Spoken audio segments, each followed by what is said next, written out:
Stretch break. We will be resuming momentarily.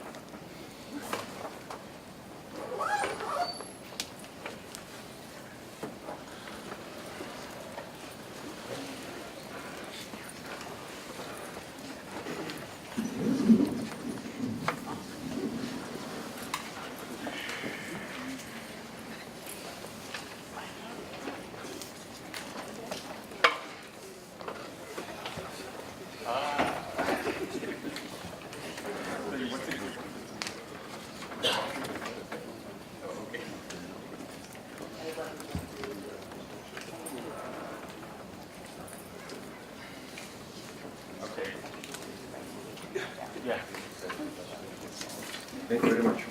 So this work was done by my graduate student, Sean Zhu, who is now a postdoctoral fellow. And we work in collaboration with Oregon National Lab group of Igor Aronson and Andrei Sokolov. So the main goal of this thing is very similar to what Roberto stated. We are interested in controlling this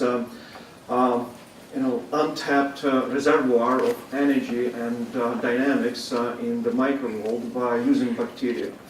And unlike in his case, using confinement, we are interested in creating an environment through liquid crystal medium in which the bacteria are placed. So the term living liquid crystals represents a dispersion of moving bacteria in an anisotropic fluid, a nematic liquid crystal. So the liquid crystal must be water-based so that the bacteria feel like in normal habitat. And we are using the so-called chromonic liquid crystals. That gives us the opportunity to independently control the orientational order and activity in the system. We know that in many active matter systems, the two features are intimately connected. And in our case, we have the opportunity to independently control them. For example, I can melt the liquid crystal and lose all this orientational order, either by increasing the temperature or by decreasing the concentration of organic molecules. And I can also control the activity of bacteria. In our case, those are Bacillus subtilis, by changing the amount of oxygen and nitrogen available to them. So there are other things that I can do experimentally, and this is of course the concentration of bacteria in the system, and also the way I design the so-called director. Director tells you the orientation, preferred orientation of the liquid crystal at each and every point. In principle, we can pattern it in space, but today I will be talking only about two simple cases.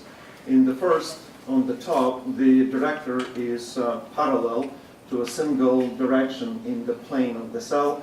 And in the second case, the director is being perpendicular to the bounding walls. And so the bacteria have to swim in one of the two geometries. So this is the first experiment that we did a few years ago.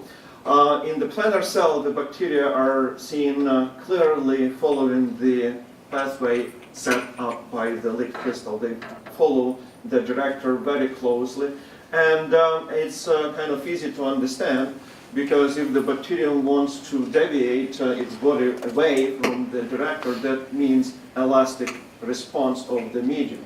The orientational order in nematics is the elastic thing, and if you want to deform it, then you have to spend some work. And many years ago, Dejean and Brochard considered the problem of how much energy would you need to spend if you have a needle in the liquid crystal and you would like to rotate that needle by some angle alpha, and they arrived at the estimate that this energy would be proportional to the elastic constant of the liquid crystal multiplied by the length of the needle and the square of the angle. And now if you imagine, if you model your bacterium as this needle, you would find out that this energy for typical values of elastic constants and length of the bacterium would be on the order of 10 to the minus 16 Newton meter, which is much larger than the dipole strength of a typical bacterium as as we learned yesterday.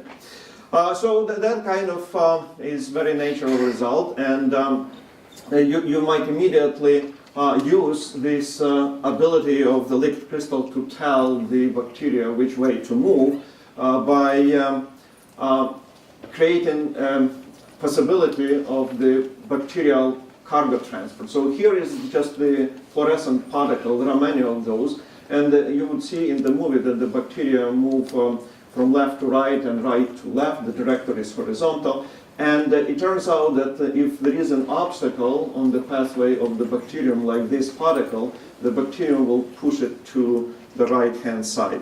Those particles that are not on the pathway are not being influenced by the bacterium. So let's see this movie. So the bacterium arrives from the left, and you see how this particle moves to the right-hand side, being pushed by the bacterium.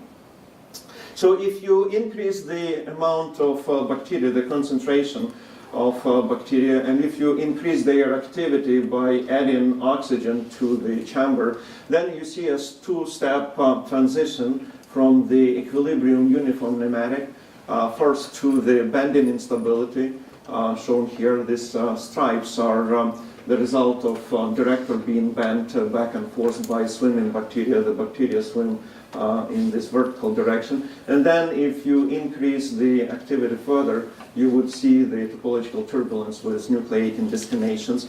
So this is kind of well in line with the generic idea of how the topological turbulence arises. The only nice thing about it is that you can really see it in the development from the uniform equilibrium nematic to the turbulence through this transitional region of the bending instability. So this was a planar cell, and one of the main things was that the director field is kind of so strong that the bacteria could not move perpendicularly to the director, just because the model developed by Bejan and Brochard for needles would prohibit it. But then we still decided to do the experiment in the cell in which the director is perpendicular to the plate. This is the side view. And we found that, in fact, there are two states of the bacteria. First, what was expected is just simply spinning. So the bacterium is aligned by the director field, and when you look from above, you see just a little dot that appears to be jingling around. But it's still kind of immobilized, so it's just simply swimming. But then there are many bacteria that move back and forth, apparently swimming in the sea of the liquid crystal. In one of the places, you might see that there was a spinning bacterium, and then it was spinning, and then suddenly it tilted and moved upwards, and then here it started to spin again, being vertical, and then other bacteria would go by, and one of those bacteria would push it, and this little thing would follow the leader using the corridor that is created in the nematic by the leader, and they would go together until the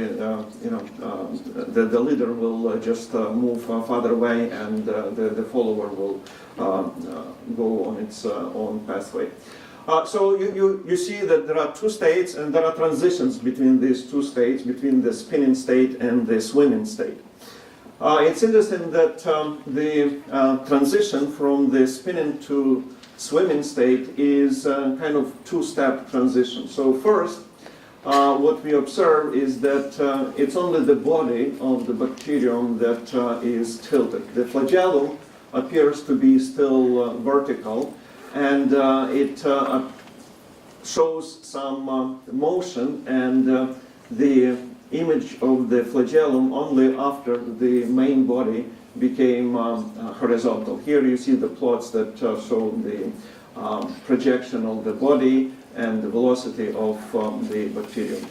So the first step is simply the tilt of the body without the realignment of the flagellum, and then the flagellum just flips horizontal too and propels the bacterium. So that was rather unexpected because, as I said, from our experience and experience other people with planar cells, we always thought that the bacterium must be parallel to the director, and here it's obviously not.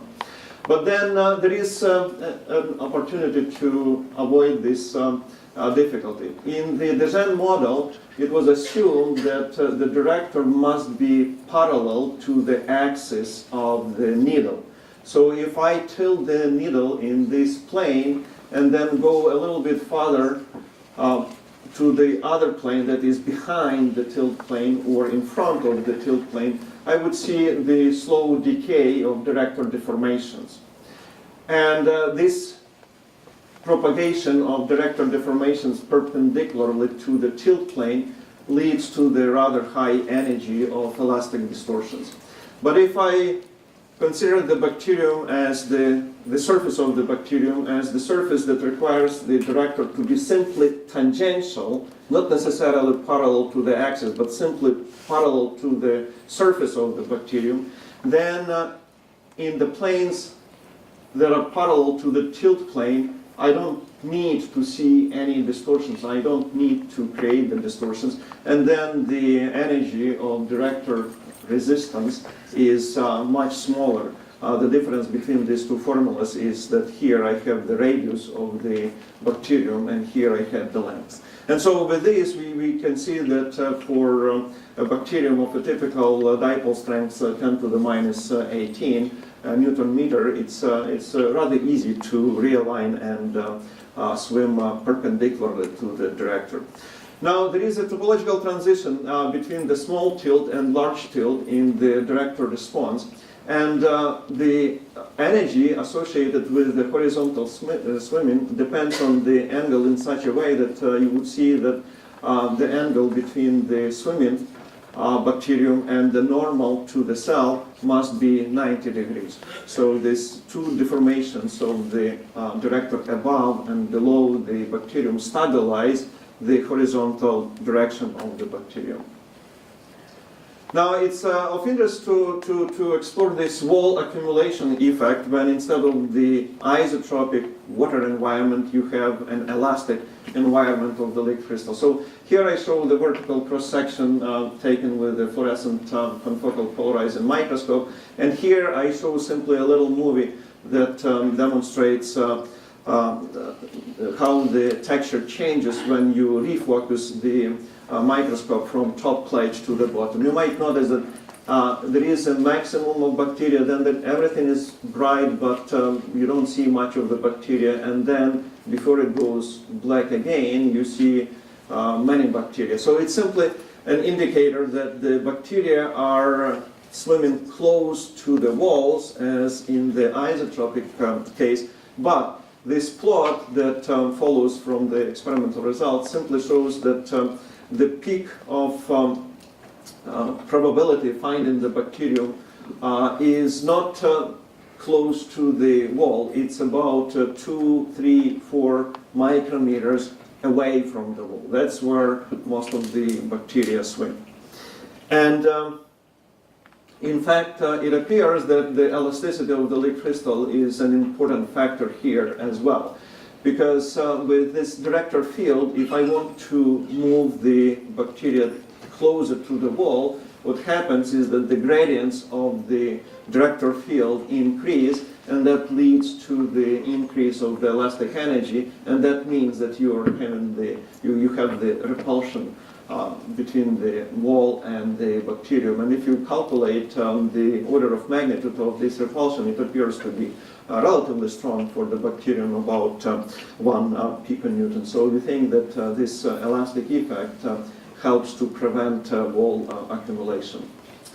The elasticity also dramatically changes the tumbling behavior of bacteria. You know this effect of tumbling in isotropic fluid, so the bacterium has a number of individual flagella, and then they are bundled, and then at some point the bacterium decides to go the other way. It unbundles them, and that steers the bacterium in a different direction. So a similar thing occurs here, but since the medium is imposing its will, if you wish, on the bacterium, the scenario is somewhat different. So there are two types of tumbling. First, it's just the backtracking. So bacterium moves one way, and then the tail that is associated with the moving, rotating flagellum disappears. So apparently, although we don't see these, but apparently these flagella are just being reassembled on the opposite end of the bacterium, and once the process is over, this bacterium moves backwards, basically repeating its trap. And the other mechanism by which the bacteria can change the swimming direction is by adopting temporarily this spinning state.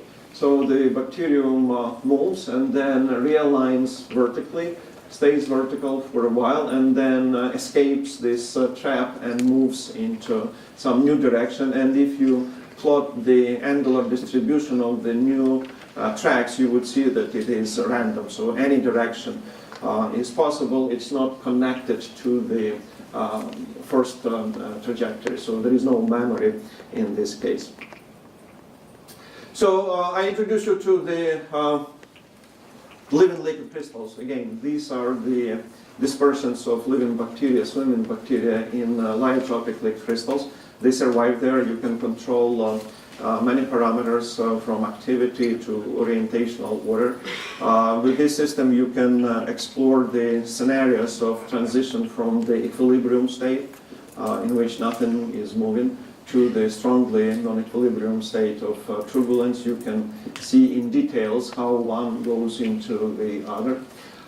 Then you clearly can observe that the elasticity of the liquid crystal and things like surface anchoring, meaning the preferred orientation of the director at the interfaces, including the body of the bacterium, play a dramatic role in controlling the bacterial behavior that can be probably used in the future, even for the control of some micro machines. Then you observe that you can force the bacteria to swim not only parallel but also perpendicularly to the overall director. And this director creates new modes of tumbling for bacteria, such as backtracking and through spinning state. Thank you very much for your attention.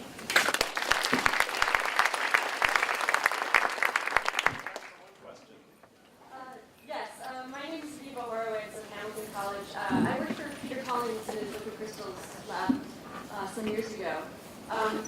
You have Hello? Yes, hello. You have a homeotropic cell that you use with these other living cells, and you must prepare it in some way to cause the director to be vertical. And I wonder if that preparation involves some objects which might have some thickness that might affect where the cells, how close the cells want to get to the wall. No, it's a typical liquid crystal approach. So you use the surface alignment layers, which are typically on the order of 80 nanometers thick, mostly smaller than that. So it's like 10, 20 most of the time. I saw that there were several other questions, but in the interest of time, if you could find the speaker during the coffee break, which we will now begin. We'll have about 20 minutes for the coffee break, so we'll be starting again at 10 after, and I look forward to seeing you all then.